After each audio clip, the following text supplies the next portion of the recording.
یہ پیٹرول کے لیے بھی، آپ کو خوراک کے لیے بھی، گھی، آٹا، ضروریات زندگی، ان کے لیے بھی یہی صورتحال نظر آئے گی؟ دیکھیں اسامہ غازی صاحب، وہ آپ نے لطیفہ سن رکھا ہے کہ گھر کے ایک فرد نے کہا تھا کہ کل جب آپ جاگیں گے تو گھر میں سے ایک بندہ کم ہوگا.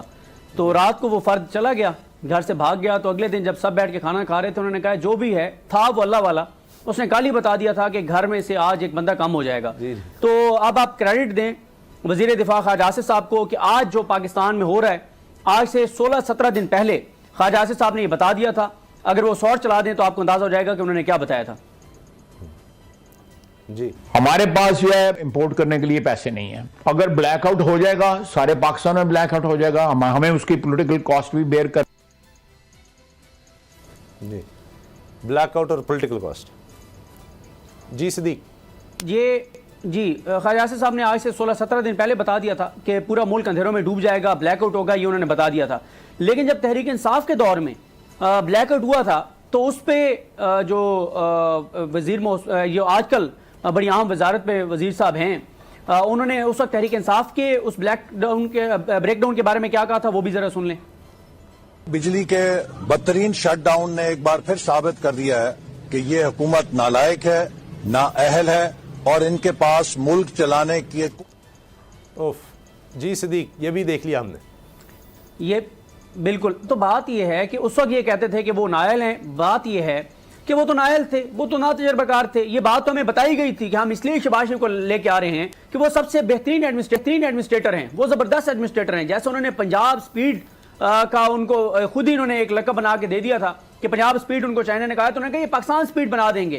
تو یہ ہے ان کی تجربہ کاری، جن کو تجربہ کار کہہ کے لایا گیا تھا. اور یہ کہا گیا تھا یار یہ چور ہیں، ہم بھی کہتے ہیں یہ چور ہیں لیکن ہیں بڑے تجربہ کار. اور وہی جو ایک بیانی ہے ان کے بارے میں کہ کھاتے ہیں تو لگاتے بھی ہیں. آج انہوں نے ملک کر دیا. اور آپ ایک اور چیز دیکھ لیں اسامہ غازی صاحب، ایک طرف 3-4 خبریں آپ دیکھ لیں کہ ملک پورا بریک ڈاؤن، پورا ملک جو اس وقت اندھیروں میں ڈوبا ہوا ہے، مسجدوں تک میں پانی نہیں ہے، یو پی ایس جن کے چارج تھے وہ چارجنگ ختم ہو گئی ہے. اور اس کے علاوہ کل ایک خبر اخبار میں لگی تھی کہ ایک ملازم جو ہے وہ تنخواہ کا انتظار کرتا رہا ہے، میڈیسن نہیں لے سکا اور اس کی جان چلی گئی. اور ہماری ترجیحات کیا ہیں جناب؟ آج مریم اورنگزیب صاحبہ نے ٹویٹ کیا ہے کہ جو میاں محمد نواز شریف صاحب جو پاکستان سے اس وقت فرار ہیں، پاکستان آنے کو تیار نہیں ہیں، ان کی صاحبزادی جو ہیں وہ ایک چھوٹی سرجری، کامیاب سرجری کروا کے آ رہی ہیں، تو ان کا پورا پاکستان جا کے استقبال کرے گا. اور پوری اس وقت وفاقی حکومت جو ہے وہ مریم نواز صاحبہ کے استقبال کی تیاریوں میں لگی ہوئی ہے. یہ ہماری ترجیحات ہیں. یہاں پر دھماکے ہو رہے ہیں. آج بنو کے علاقے میں دھماکہ ہوا، ایک ہمارا جوان شہید ہو گیا. ملک اندھیرے میں ڈوبا ہوا ہے، لوگ خودکشیاں کر رہے ہیں، لوگوں کی جانیں جا رہی ہیں، انڈسٹری بیٹھ گئی ہے، آپ کا انٹرسٹ ریٹ بڑھا دیا گیا ہے، ایلسیز کھل نہیں رہی، 5700 کنٹینر پھنسے ہوئے ہیں، ملک میں ریمیٹنسز کم ہو گئی ہیں، ایکسپورٹس کم ہو گئی ہیں، اور ایک تباہی ہے، ایک بربادی ہے، مایوسی ہے، اندھیرے ہیں. لیکن ترجیح ہماری کیا ہے؟ ہماری 2 ترجیحات ہیں. مریم نواز کے استقبال، اس کی تیاریاں ہو رہی ہیں، اور دوسری ہمارا جو اس وقت ریاست کا سب سے بڑا مسئلہ ہے وہ عمران خان ہے. اس کا راستہ روکنا ہے، اس کو نہیں آنے دینا. اور آج اگر ہم الیکشن کراتے ہیں تو وہ آ جائے گا، اس لیے الیکشن کو ہم نے ڈیلے کرنا ہے. زرداری صاحب کو خوش رکھنا ہے. زرداری صاحب کے 2 شارٹس ہیں، وہ رکھ تو نہیں سکے ہم، لیکن وہ سب کو یاد آ جائیں گے، ناظرین نے دیکھے ہوئے ہوں گے. ایک زرداری صاحب نے رو انوار کے بارے میں جو کہا تھا کہ یہ ہمارا بہادر بچہ ہے، اور آج اس بہادر بچے کو جو ہے وہ بری کر دیا گیا ہے. اور کل جو ایک اور ان کا جن کو انہوں نے کہا تھا کہ میرا بچہ ہے، اس کو کل وزیر اعلیٰ پنجاب لگا دیا گیا ہے. تو اس وقت جو ہماری ترجیحات ہیں ریاست کی وہ یہ ہیں کہ زرداری صاحب کو خوش رکھنا ہے. 24 گھنٹے میں ان کو اس طرح سے خوش رکھا کہ ایک ان کا جو منہ بولا بیٹا ہے اس کو وزیر اعلیٰ پنجاب لگا دیا. 24 گھنٹے کے اندر اندر دوسرا جو منہ بولا بیٹا ہے بہادر بچہ، اس کو بری کر دیا. اور میاں صاحب کو بھی راضی کیا جا رہا ہے کہ ان کے کیسز وہ معاملات سارے ان کی بیٹی کے استقبال کے لیے اب ایک ایسا وزیر اعلیٰ پنجاب لگا دیا گیا ہے کہ اب پوری سرکاری مشینری مریم صاحبہ کے استقبال کے لیے استعمال ہوگی. کیونکہ عوام تو اب کیسے یا تو پیڈ لوگ لے کے جائیں، ورنہ اس صورتحال میں جہاں پہ لوگ خودکشیوں پر مجبور ہیں، کون جائے گا مریم نواز صاحبہ کے استقبال کرنے؟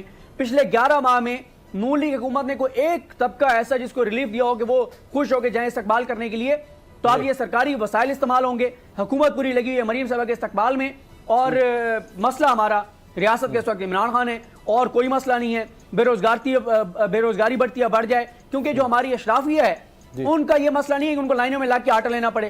ان کا یہ بھی مسئلہ نہیں ہے کہ آج ان کے گھر میں پانی ختم ہو گیا ہوگا. ان کا یہ بھی مسئلہ نہیں ہے کہ ان کے گھر میں بجلی نہیں ہوگی. وہاں تو بڑے بڑے جنریٹر ہیں، وہاں تو انرجی بھی ہے، بجلی بھی ہے، آٹا بھی ہے، کھانا بھی ہے، عوام کے ٹیکس کے پیسوں سے ہے بھی مفت میں. اچھا۔ ان کے یہ مسائل نہیں ہیں، یہ عام آدمی کے مسائل ہیں اور عام آدمی میٹر نہیں کرتا۔ اچھا، اب جو نون لیگ کی طرف سے یا پی ڈی ایم کہہ لیں مجموعی طور پر جو نور عارفین جو بات کری ہوئی جی، یعنی دیکھیں مفتاح فیل ہو گئے، اب ان کے خلاف سلمان شہباز بھی بول رہے ہیں، دیگر لوگ بھی بات کر رہے ہیں، اسحاق ڈار آئے وہ بھی فیل ہوتے نظر آ رہے ہیں، اب کہا جا رہا ہے مریم آئیں گی اور پھر نواز شریف صاحب کے لیے کوئی قانونی منہ شگافیاں کہا ہے کہ جی معافی مانگی جائے میاں نواز شریف صاحب سے، میاں جویل لطیف صاحب نے وزیر ہیں انہوں نے کہا ہے، تو پھر یہ حالات ٹھیک ہو جائیں گے اگر نواز شریف صاحب مریم آ رہے ہیں تو؟ وہ کھل کر کے بتا سکتے ہیں کہ وہ کس ادارے یا اس کے سربراہ سے